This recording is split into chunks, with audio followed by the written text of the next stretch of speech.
मध्य प्रदेश बहुत अहम हो जाता है क्योंकि अगले कुछ महीनों में वहां पर चुनाव होने वाले हैं और चुनाव से पहले कांग्रेस के नेता कमलनाथ छिंदवाड़ा से हिंदुत्व कार्ड खेलते हुए लगातार नजर आए। चाहे बागेश्वर धाम सरकार की वहां पर कथा करवाना हो या इसके अलावा प्रदीप मिश्रा जी की कथा करवाना हो, ये तमाम तस्वीरें हमने वहां से देखी और जिसको लेकर बीजेपी कई बार हमलावर भी हुई। और इन तमाम कोशिशों के जरिए एक तरीके से कमलनाथ की कोशिश ये थी कि बीजेपी का जो हिंदुत्व का मुद्दा है उसको वो हाईजैक कर ले मध्य प्रदेश में, खास करके छिंदवाड़ा में। और ऐसे में बीजेपी अब अपने हिंदुत्ववादी वाले वोट बैंक को साधने के लिए एक बार फिर से बीजेपी की तरफ से भी कोशिशें तेज हो गई हैं। और इस बीच वहां पर आज पहुंचे उत्तर प्रदेश के मुख्यमंत्री योगी आदित्यनाथ। उज्जैन में उन्होंने दर्शन किया, इंदौर में भी कार्यक्रम में शामिल हुए। अब सवाल यह है कि योगी आदित्यनाथ की एंट्री ऐसे ही हुई है या ये पूरी प्री प्लानिंग का नतीजा है, क्योंकि इसको लेकर कई सारे सवाल लगाए जा रहे हैं। जिस तरह से पिछले कुछ दिनों में कमलनाथ मध्य प्रदेश में राजनीति कर रहे हैं और खुद की छवि और एक तरीके से कांग्रेस पार्टी की छवि, एक तरफ तो सनातन का विवाद आप देख रहे हैं, उससे इतर एक अलग छवि सॉफ्ट हिंदुत्व की बनाने में वो लगे हुए हैं। और इस कोशिश, और खास करके ये मुद्दा तो बीजेपी का पुराना मुद्दा रहा है जो तमाम पार्टियां आरोप लगाती रही हैं। और ऐसे में बीजेपी के लिए ये मुश्किल हो सकती है कि अपना मुद्दा हम दूसरे के हाथ में क्यों दें। और योगी आदित्यनाथ की जो छवि है उत्तर प्रदेश में, और वो सिर्फ उत्तर प्रदेश में ही लोकप्रिय नहीं है, देश के तमाम दूसरे राज्यों में भी उतने ही लोकप्रिय है, अपनी हार्डलाइनर छवि हिंदुत्व को लेकर बेबाकी से अपनी बात रखने के लिए। और शायद समाजवादी, माफ कीजिएगा, बीजेपी को लगा हो कि ऐसे में योगी आदित्यनाथ ही मध्य प्रदेश में कमलनाथ जो चाल चल रहे हैं उसका तोड़ हो सकते हैं। उज्जैन में वो उन्होंने महाकाल के दर्शन किए, पूजा अर्चना की और उसके बाद वो इंदौर भी पहुंचे। लेकिन अब सवाल ये है कि इसके पीछे की पूरी रणनीति क्या है, क्योंकि इन सब के बीच कहा यह भी जा रहा है, सवाल ये भी उठ रहा है कि शिवराज सिंह चौहान क्यों योगी आदित्यनाथ के साथ मौजूद नहीं थे। और योगी आदित्यनाथ का जब उज्जैन जाने का और इंदौर जाने का कार्यक्रम बना तो पहले इसकी जानकारी भोपाल तक को नहीं थी। ये तमाम सवाल भी उठ रहे हैं। इन सवालों के बीच सबसे बड़ा सवाल यह है कि जो कोशिश कमलनाथ लगातार कर रहे थे कांग्रेस पार्टी को एक बार फिर से मजबूत करने की मध्य प्रदेश में, सॉफ्ट हिंदुत्व की छवि के साथ लोगों को जोड़ने की, क्या बीजेपी वो कोशिश कामयाब होने देगी?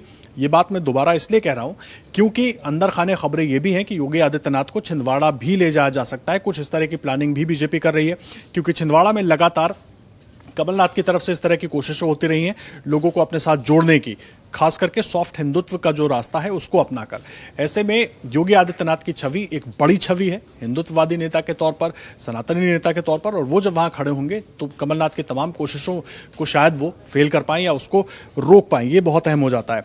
अब सवाल सबसे अहम ये हो जाता है कि बीजेपी की पिच पर अब मध्य प्रदेश में जब कमलनाथ खेल रहे हैं तो बीजेपी क्या ऐसा होने दे सकती है, और अगर होने दे रही है तो क्यों होने दे रही है, और इसके लिए दूसरे रास्ते क्या हो सकते हैं? इस पर बात करने के लिए हमारे साथ मध्य प्रदेश से ही जुड़ गए हैं वरिष्ठ पत्रकार सतीश एलिया जी। उनसे बात करेंगे, उनसे जानने की कोशिश करेंगे। तो आइए चल क्या रहा है, में बातचीत करते हैं और समझते हैं आखिर मध्य प्रदेश में क्या चल रहा है। देखिए, जहां तक मध्य प्रदेश में माहौल की बात है तो मध्य प्रदेश का 2018 का जो चुनाव था उसमें भी कमलनाथ प्रदेश कांग्रेस अध्यक्ष थे। अलबत्ता उनको मुख्यमंत्री का चेहरा कांग्रेस में घोषित नहीं किया था, लेकिन उन्होंने अपना एक कांग्रेस से भिन्न एक छवि अपनी खुद की गढ़ने की उन्होंने कोशिश की। और उन्होंने ये कहा कि वो हनुमान जी के भक्त हैं। और राहुल गांधी जब मध्य प्रदेश में आए तो उनको महाकाल ले जाया गया और जगह जगह उनको इस तरह से प्रदर्शित किया गया राहुल गांधी को कि वो एक हिंदुत्व का चेहरा, कांग्रेस का एक सॉफ्ट हिंदुत्व का एक माहौल बन सके। लेकिन असल चीज ये है कि कांग्रेस की जो छवि है और भारतीय जनता पार्टी की जो छवि है, वो खासकर मध्य प्रदेश के लोगों के बीच में, उसमें इस तरह की उससे कोई बहुत बदलाव मैं नहीं देखता हूँ। 2018 के चुनाव में कांग्रेस ने ज्यादा सीटें जीती थी, बीजेपी को कुछ कम सीटें मिली थी। अलबत्ता दोनों को ही बहुमत नहीं मिला था। उसमें कांग्रेस को ज्यादा सीटें मिलने की वजह सॉफ्ट हिंदुत्व की तरफ जाना या चुनरी यात्रा निकालना या सुंदरकांड कराना, इसका रोल नहीं था, बल्कि किसानों को जो उन्होंने घोषणा की थी, किसानों की कर्ज माफी की, उसने एक बहुत बड़ा असर डाला था। और भारतीय जनता पार्टी का आप देखेंगे तो भारतीय जनता पार्टी 2003 से 2008, 2013 का चुनाव अगर आप देखेंगे तो भारतीय जनता पार्टी की सीटें ग्रेजुअली लगातार कम हुई थी और वो बहुत ज्यादा कम हो गई कि सत्ता से बाहर भारतीय जनता पार्टी को होना पड़ा था। लगातार कांग्रेस ये कोशिश कर रही है मध्य प्रदेश में कि वो ये कहें कि वो जो कांग्रेस का जो गठबंधन है INDI है, उससे अलग एक रास्ता है उसका, और कांग्रेस के यहाँ के स्थानीय नेता से लेकर कमलनाथ तक ये कहने की कोशिश करते हैं कि हम सब बहुत धार्मिक हैं। सतीश जी, यही तो सवाल है। ये सवाल मेरा आपसे मैं पूछने भी वाला था कि इंडिया गठबंधन में जिस तरह के बयान आ रहे हैं वो हम देख रहे हैं, और मध्य प्रदेश में कमलनाथ एक अलग तरह की राजनीति कर रहे हैं, हिंदुत्व को लेकर आगे बढ़ने की कोशिश कर रहे हैं, जो कि बीजेपी की पिच है। देखिए, कमलनाथ ने शुरू से, मैं कह रहा हूँ, कांग्रेस का जो केंद्रीय नेतृत्व है, जो गठबंधन है INDI का, और इसके पहले भी जब राहुल गांधी का पद गया था, सांसद पद उनका चला गया था 2 साल की सजा होने के बाद, उस वक्त भी बाकी लोग दिल्ली में मौजूद थे, कमलनाथ नहीं थे। तो कमलनाथ की एक तरह से कांग्रेस के या राहुल गांधी की जो लाइन है उससे थोड़ी भिन्न लाइन लेकर वो लगातार चल रहे हैं। लेकिन ये सॉफ्ट हिंदुत्व जनता को पसंद आ रहा है या आएगा, ये कहना बहुत मुश्किल है। असल में कमलनाथ की जो सीट है पिछले लोकसभा चुनाव में, कमलनाथ की जो सीट है उनके बेटे नकुलनाथ बहुत कम अंतर से जीते थे। तो कमलनाथ की बेसिक चिंता, मुझे ऐसा लगता है कि पूरा मध्य प्रदेश या पूरी कांग्रेस या 2024 के लोकसभा चुनाव से ज्यादा उनकी अपनी चिंता छिंदवाड़ा में नकुलनाथ की सीट सुरक्षित बनाए रखने की है। और ये वो अच्छी तरह से समझ चुके हैं कि जो जमीन उनकी वहां लगातार खिसक रही है, उनका वोट का प्रतिशत देखेंगे, खुद कमलनाथ जब लोकसभा जीते थे उनका वोट कम हो गया था और नकुलनाथ तो बहुत कम अंतर से जीते।